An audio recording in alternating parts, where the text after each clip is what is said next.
Today I'm going to show you how to take a video of your computer, just exactly like I'm doing now, where you can see the whole mouse and the whole screen and everything.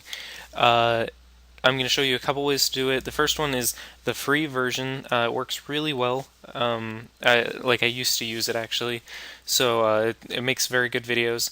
The place to go to is camstudio.org, and this is the program to download. I'll put a link to it in the description. And when you're here, you just download this option right here, the latest version, Cam Studio 2.7, and then just click download, and it'll bring you here to the sourceforge.net downloader. And if it doesn't download automatically, then click this big green button over here. It might have other ads on like click here to download or whatever, but you don't want to click on any of those. Just click on the green one here. After it downloads, you're going to have a download that looks like this, Cam Studio 2.7 setup.exe, and then just run that to install it. And it'll probably ask you for your permission, so I hit yes there. And then we can go through the install, just hit next, accept the license agreement, and then hit next again, hit next again. Don't really have to change any options here, and then just hit install. And then hit next through this, and then it's all done. So then you can just say launch Cam Studio. I'm not sure how well you can just hit OK on that message. How well this is going to work out because I'm taking a video inside of a video, but I think I can still show you the basic idea behind it.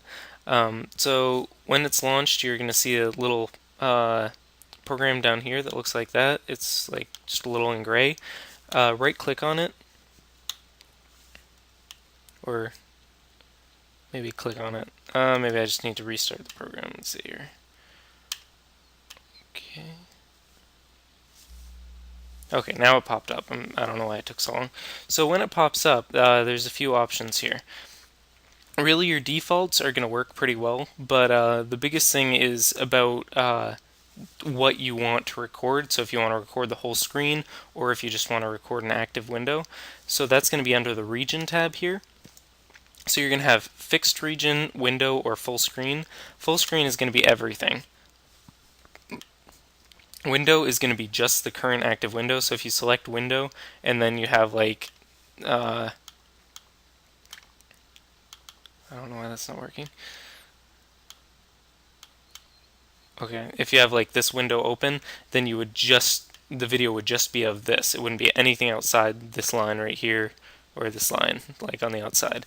So, and then there's fixed region where you can draw a box. Like I can show you how to do that. Fixed region.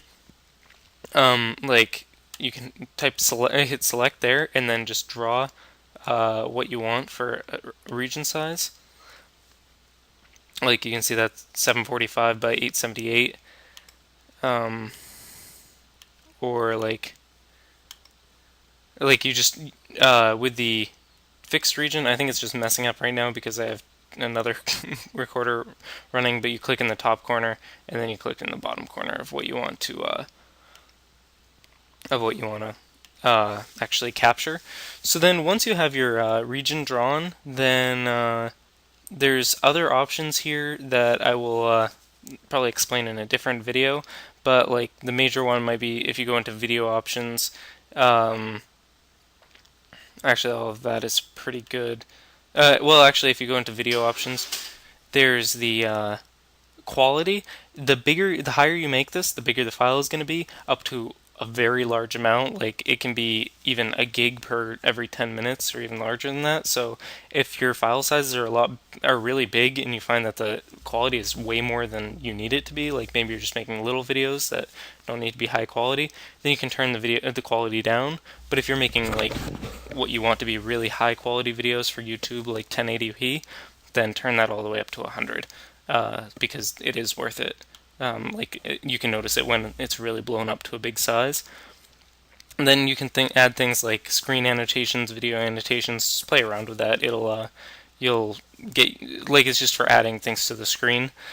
And then the audio options, like you're gonna want to choose the correct microphone. Like I use a headset, and that's why my audio sounds pretty good. If you're just using the microphone on your laptop, usually it'll have that by default. But if you plug in something extra, like an external microphone, then you're going to have to choose that in the audio options.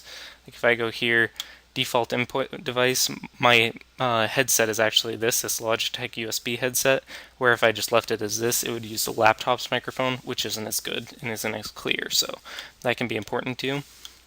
And then any other options that really matter, like cursor options, you can have it show the cursor or not show the cursor, and you can even have it highlight it. Like if you choose highlight, then it'll have like a yellow circle around it while you're moving around and makes it easier to see.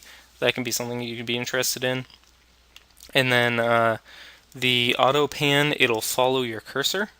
It has a little description there at the bottom down here. If you look there, enable auto pan makes the capture area follow the cursor. So if you had a fixed region that you drew that was only like this big, and then you have follow cursor on, then that region will follow wherever your mouse goes. So whenever you move down here, the video would move to a little square down here. So that can be very handy. I usually record the whole screen because I like it for everyone to see everything I'm doing. But and then there's auto pan speed for how fast it follows your mouse. And then there's program options like minimize program on start recording. That'll make this window disappear as soon as you hit start recording, so that you don't have to shrink it and then edit the video later to edit out the shrinking. There's like play the AVI file when it's done, so the file you actually make. Where you're going to store the videos is that one. The other stuff doesn't really matter. You can change all that later. So keyboard shortcuts. I think there's the record. Actually, the stop key is what you're going to want to notice. It's F9 on this program. So when you hit F9, then it will stop recording. So that's a good thing to use to then so you don't have to move around the mouse to click on something, so it makes less editing work you have to do. So then you can just hit F9 to stop the recording.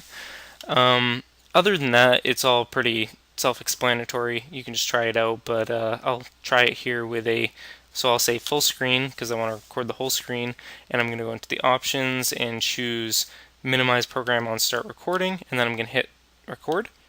Okay, and then it shrinks itself, and right now it's recording.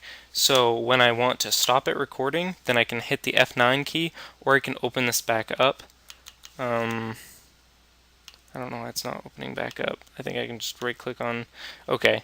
Then you have pause and stop right here. If I could hit F9, or you can go down to these options, and if I hit pause, then I can continue the recording later, or I can hit stop. I'm going to hit stop. And then it's going to ask me where I want to save it, and I'll just save it right here as test.avi. .avi is a very common file format. It's something you can upload right to YouTube, so you can leave it as that. You can actually change it later from that format to a different format, but that's something for another video.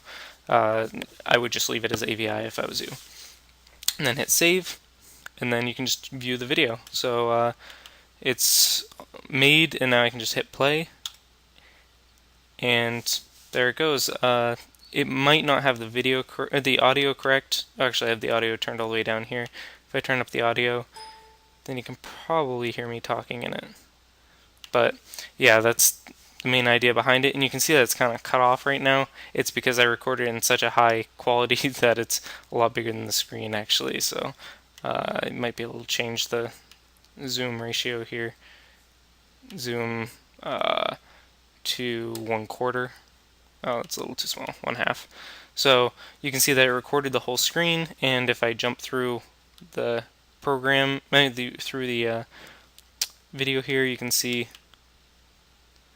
like what I was actually recording. Here you can see I shrunk the video and moving around the mouse and everything, so you can see it pretty clearly.